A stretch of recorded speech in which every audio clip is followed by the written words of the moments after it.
When someone continually pokes at your emotions, especially in a relationship, it feels personal.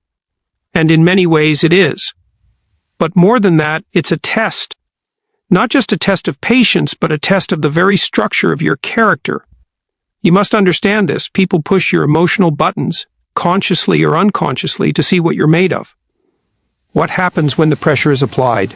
Do you explode, collapse, shrink away, or do you hold the line? This test isn't always malicious. Sometimes it's unconscious behavior. But your reaction to it reveals your inner framework. And if that framework is brittle, built on insecurity, impulsiveness, or ego, it will crack under strain. That's where the real danger lies, not in what she says, but in how you respond. Imagine yourself as a building. Every man has a structure, his beliefs, his values, his emotional discipline. If your structure is sound, you can withstand storms. If it's shaky, you'll fall the moment someone challenges your sense of identity or worth. Emotional provocation in this light is not something to avoid. It's something to learn from. It's pressure revealing where the weak beams are, where the foundation isn't firm enough. You must stop seeing these emotional jabs as attacks to fear, and instead begin seeing them as opportunities to fortify your internal architecture. If you get defensive every time someone questions you, it may be that you haven't clearly defined who you are. If criticism immediately enrages you, perhaps it's touching a part of yourself you're ashamed of. These reactions don't mean you're weak, they mean there's work to do. This is why self-knowledge is critical. You must know what you stand for. What are your values? Where are your emotional triggers? Why do certain comments devastate you while others slide off your back? If you don't examine these questions, you'll always be reacting. And a man who lives in constant reaction is not in control of his life. He's at the mercy of others. Now, this doesn't mean you accept disrespect. That's not what this is about. But it does mean that when someone pushes you, you don't automatically push back or fall apart. Instead, you assess. You observe. You choose a response grounded in strength rather than ego. And sometimes the strongest response is silence. Other times it's a direct and measured boundary. But it is never an emotional explosion that leaves you regretting your own behavior. This takes discipline. It takes awareness. It takes a commitment to becoming the kind of man who is structured, internally ordered and emotionally resilient, not numb, not robotic, but centered, capable of feeling everything and still choosing his actions wisely. When you reach that level of self-possession, provocations lose their power, not because people stop trying, but because you no longer give them control. You become like a tree in the wind, flexible but rooted.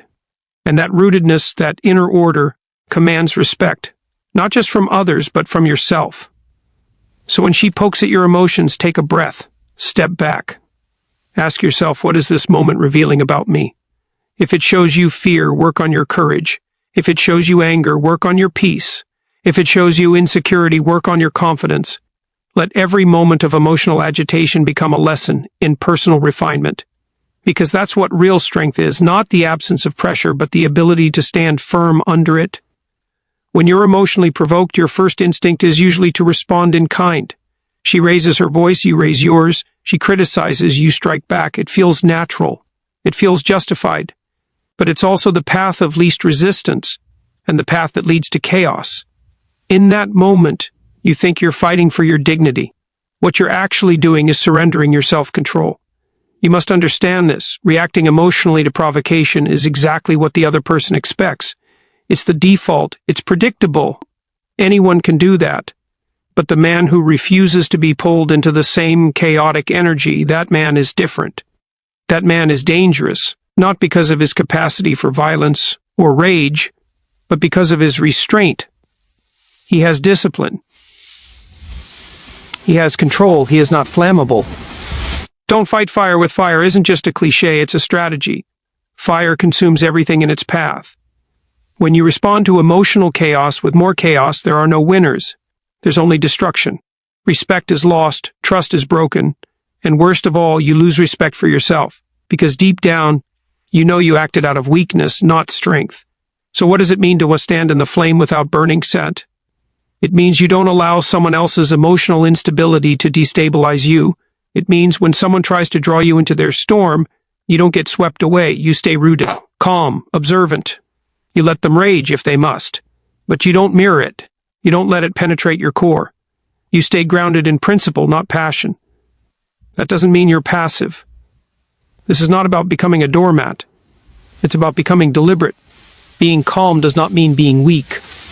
On the contrary, it's an act of immense strength. It takes far more courage to hold your center than to lose your temper. You're not suppressing your emotions. You're mastering them. You feel them fully. You acknowledge the anger, the hurt, the humiliation, but you choose not to be ruled by them.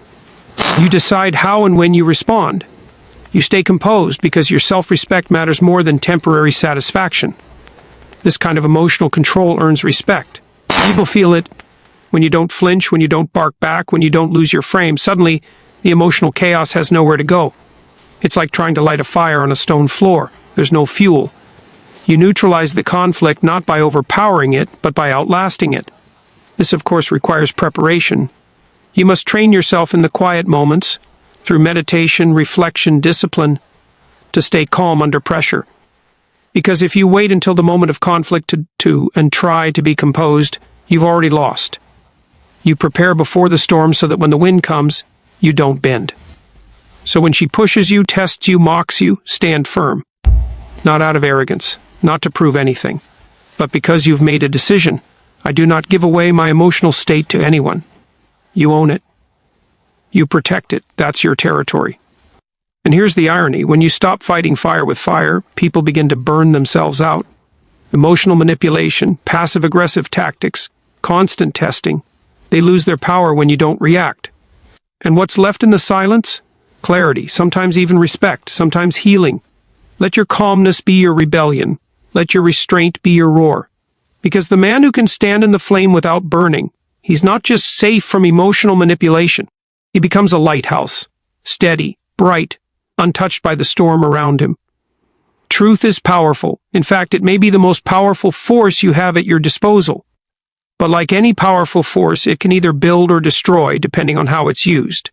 In moments of emotional conflict, especially when someone is provoking you, it's tempting to take the truth and turn it into a weapon, a sharp edge, a knife you throw not to heal but to wound. This is a critical error. To weaponize truth is to corrupt it. You turn what should liberate into something that punishes, and while you might feel a momentary sense of victory, because yes, sometimes the truth does hurt, it will always come back to burn you. Not because truth is wrong, but because your intent was. Let's be very clear, speaking truth is not the same as speaking everything you think or feel in the heat of the moment. Blurting out every emotionally charged thought isn't courage, it's immaturity. It's impulsiveness disguised as honesty. Real truth-telling requires precision, responsibility, timing. You must wield truth like a scalpel, not a hammer. There's a difference between saying, you always disrespect me, and saying, you interrupt me like that. It makes me feel dismissed. One is a general, emotionally loaded accusation designed to provoke guilt or defensiveness. The other is a clear, assertive expression of a boundary. One escalates the conflict. The other opens the door to clarity. You're not being asked to censor yourself. You're being asked to aim your words with discipline. If you speak just to win an argument, to score points, to make her feel small, then you're feeding your ego, not your integrity. And a man led by ego will always fall into destruction. He can't help it. Because ego doesn't want peace, it wants domination. That's not leadership. That's emotional warfare. So, what do you do when someone keeps poking at your emotions, and you feel the truth rising in your chest, sharp and urgent? You pause. You ask yourself, is what I'm about to say designed to clarify or to retaliate? If it's for retaliation, it's not truth. It's vengeance dressed in truth's clothing. But if it's for clarity, to set a boundary, to express a need, to define reality, then say it. Say it clearly, say it calmly. Say it in a way that leaves no confusion about your meaning, but also no extra damage in your wake. This is emotional maturity, and it requires strength, because it's far easier to explode than to express yourself with grounded authority. It's far easier to tear someone down than to elevate a tense conversation with precise language. But here's the secret. When you learn to speak truth without weaponizing it, you become untouchable. You become the one who brings clarity to chaos. People may try to manipulate you emotionally, but you'll never be thrown off course, because your words aren't reactive, they're intentional. And something else happens too. Over time, people learn that when you speak, you mean what you say, not in a threatening way, but in a way that communicates certainty and presence. That kind of man is not only respected, he's trusted, because his words aren't weapons, they're foundations. So remember this, truth is not your sword, it's your compass. Don't swing it blindly. Point it toward what's right. Use it to illuminate, to guide, to build. Speak the truth, yes, but only with the courage to speak it cleanly. That's not just communication, that's character. Boundaries are not walls, they are definitions. They tell the world, and yourself, where you end and someone else begins. When someone keeps poking at your emotions, it's not just frustrating, it's an intrusion. It's a signal that your psychological territory is being invaded, and if you don't respond with clarity, the situation will only worsen. Setting boundaries is not an act of aggression. It's not an ultimatum or a threat. It's not about controlling the other person, it's about controlling yourself. It's about recognizing what you will and will not accept in your life, in your space, and in your emotional reality. The problem for many people is that they confuse boundaries with confrontation. They avoid them because they fear conflict, rejection, or escalation. So instead of drawing the line, they tolerate the disrespect. They stay quiet. They internalize the frustration. And every time they do, a little piece of their self-respect erodes. But understand this, every time you avoid setting a boundary, you teach others that your dignity is negotiable. And here's the hard truth. People will test you. Sometimes intentionally, sometimes unconsciously. But if you don't clearly express your limits, you are complicit in your own mistreatment. You can't expect others to honor boundaries you never set. Silence is not protection. It's permission. So how do you set a boundary? Start with this principle. Calm, firm, and clear. You don't need to shout. You don't need to explain yourself endlessly. You simply state what is not acceptable and what will happen if it continues. Not as a threat, but as a declaration of your standards. For example, when you speak to me like that, it's disrespectful. If it continues, I'll remove myself from the conversation. That's not a threat, that's a fact. You're not punishing them, you're protecting yourself.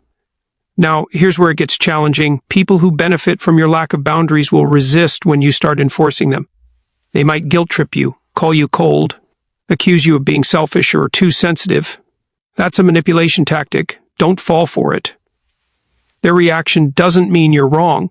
It means the dynamic is changing, and change always brings discomfort. But you're not responsible for how others feel about your boundaries. You're responsible for upholding them with integrity.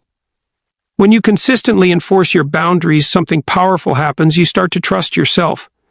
You begin to realize that you don't need to tolerate mistreatment to keep the peace.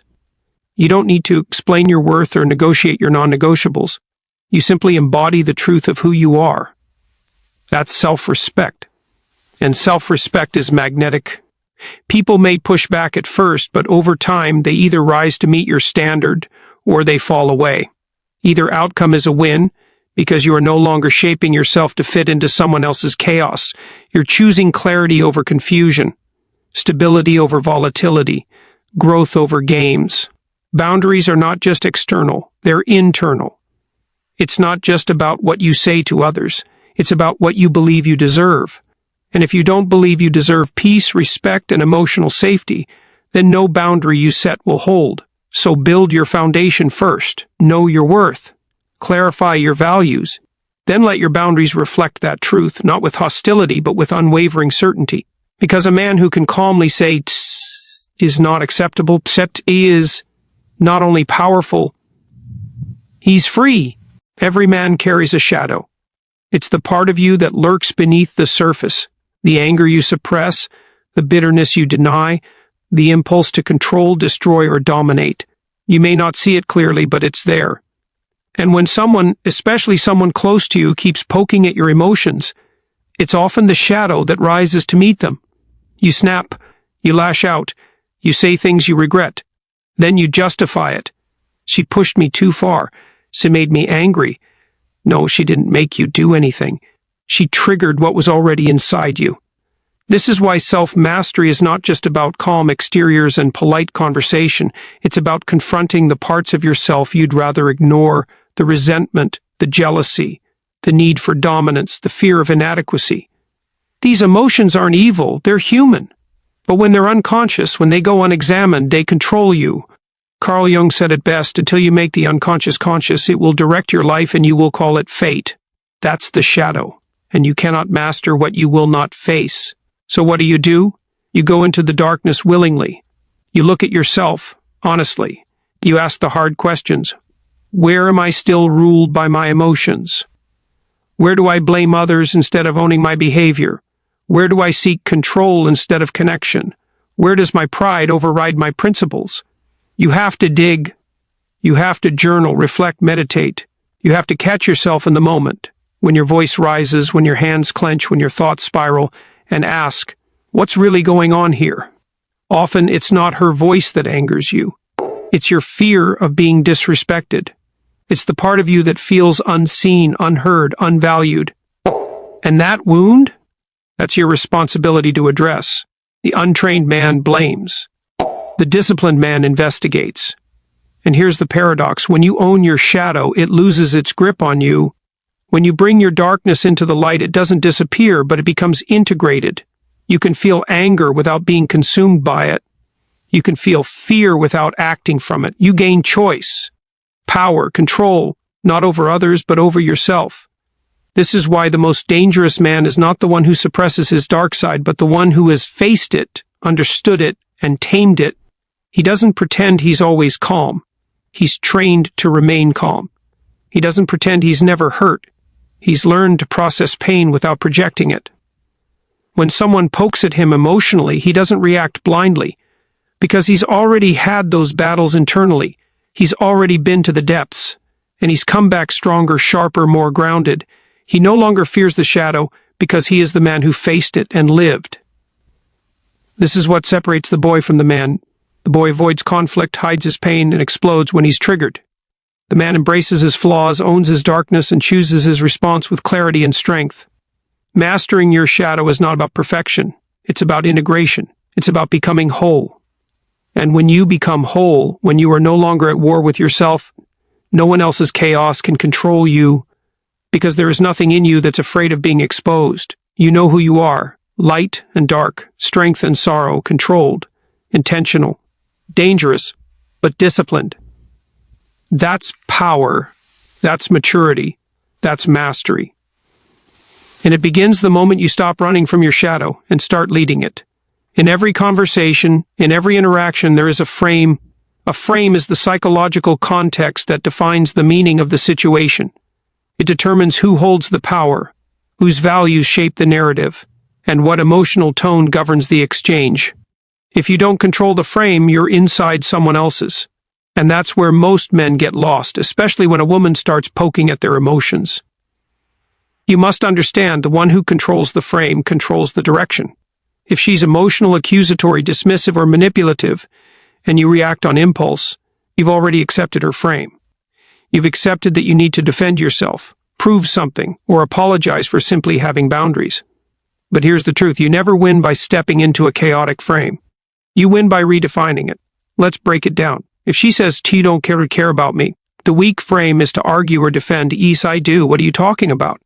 Look at all I've done for you." This immediately puts you in a submissive role, explaining yourself, seeking approval. The strong frame is to calmly shift the dynamic. That's not true, and I'm not going to argue with you. If something's bothering you, we can talk about it respectfully. You just reframed the conversation. You moved it from emotion to principle, from chaos to order. And that's your job as a man, not to control people, but to stabilize the energy, to bring structure into disorder. You lead the moment not by force, but by presence. Controlling the frame doesn't mean dominating or dismissing. It means anchoring the interaction in truth, clarity, and emotional maturity. It means you don't chase her approval. You don't try to win the argument. You hold your frame and let her come to you if she's willing to meet you in that space. Now, to do this effectively, you must know your values, your boundaries, your emotional limits. Because if you don't know what you stand for, you'll fall for anything. You'll get caught in emotional traps, trying to be the nice guy, the fixer, the rescuer. And all of those roles pull you out of your masculine frame and into a reactive, dependent one. Controlling the frame is also about energy. When you stay calm, speak low and slow, and keep your body language composed, you signal certainty. Emotional storms can't survive in an atmosphere of certainty. That's why so many emotional outbursts dissolve when they're met not with anger, but with unshakable presence. This is not about manipulation. This is about leadership. A woman testing your emotional strength is not necessarily trying to destroy you. She's often unconsciously seeking reassurance. Can this man handle pressure? Hold the frame when things get hard? If the answer is yes, her respect for you deepens. If the answer is no, the dynamic shifts, and not in your favor. So every time you're emotionally tested, see it for what it is, an invitation to lead the frame, to stay grounded, to redirect the conversation without being pulled into the drama. And if the person across from you refuses to engage within a healthy, respectful frame, you walk away. Because controlling the frame isn't just about influence.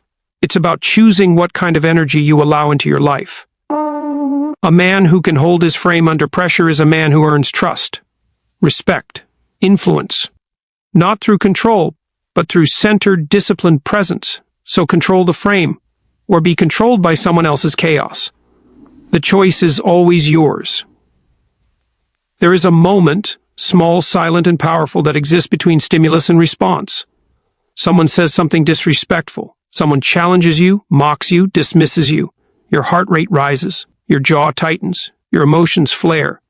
But in that moment, you face a choice. Do you react or do you respond? Reacting is instinctive. It's immediate. It's emotional, and it often leads to regret.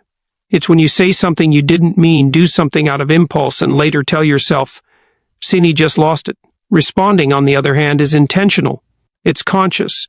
It requires self-awareness, emotional control, and presence. It's when you feel the fire in your chest but choose to speak from clarity, not chaos. It's when you own your behavior instead of letting the moment own you. This is the mark of a powerful man, the ability to choose his action regardless of emotional pressure.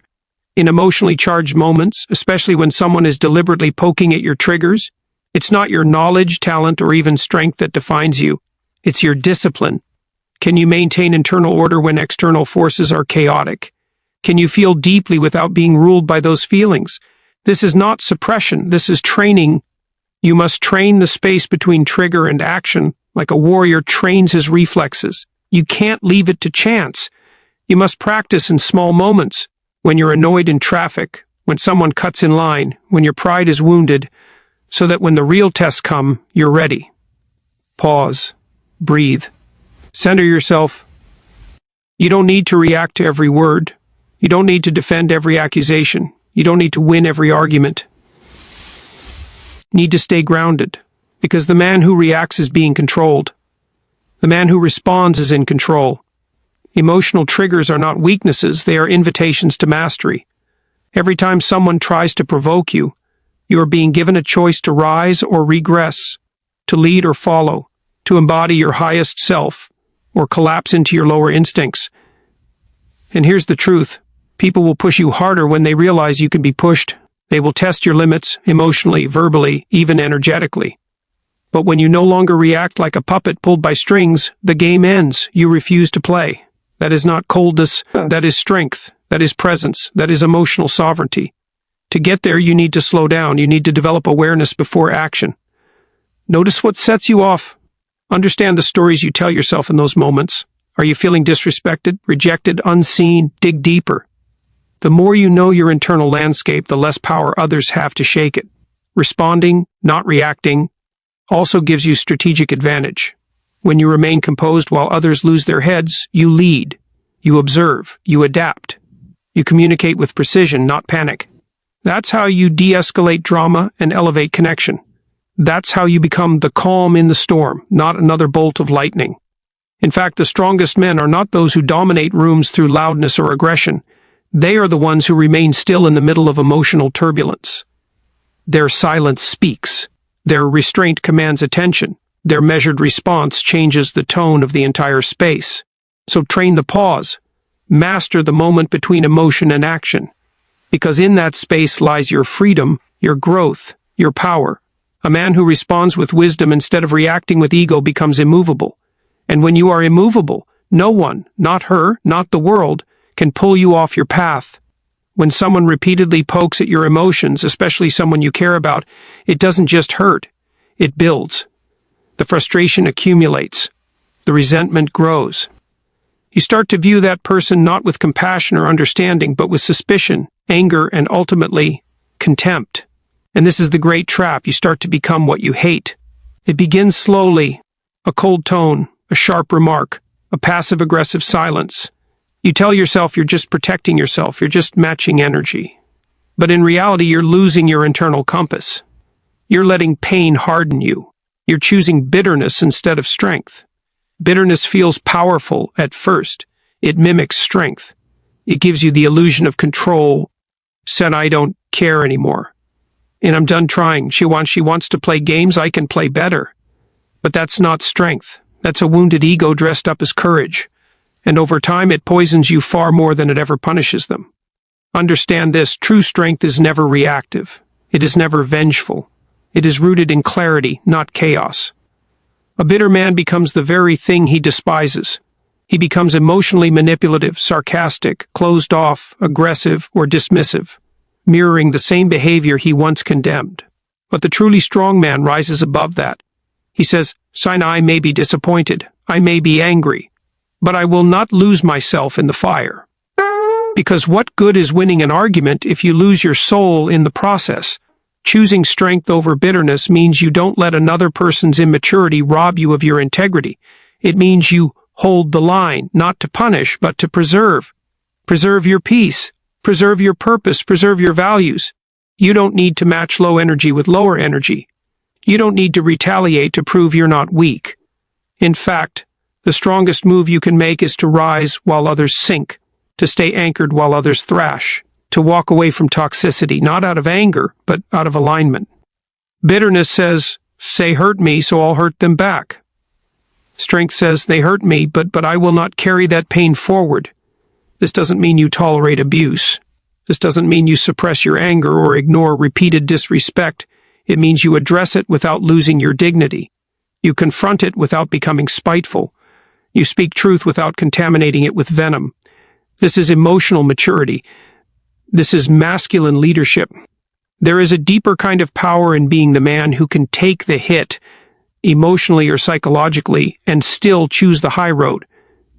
Not because you're weak, not because you're avoiding conflict, but because you know who you are. And no one's behavior, no matter how chaotic, will rewrite that. You will be tested, especially by those closest to you. But every test is an opportunity to grow, not shrink, to rise, not retaliate, to deepen your values, not discard them. So ask yourself, when the moment comes, and it will, who do you want to be on the other side of this? Do you want to look in the mirror and see a man ruled by bitterness, shaped by resentment, and consumed by someone else's dysfunction? Or do you want to see a man of strength, calm, disciplined, emotionally sovereign, who walks away from the fire with clarity, not scars? Because in the end, bitterness is a weight. It will drag you down and close your heart. But strength frees you. So don't become what hurt you. Become what heals you. Become what guides you. Become the man you were always meant to be.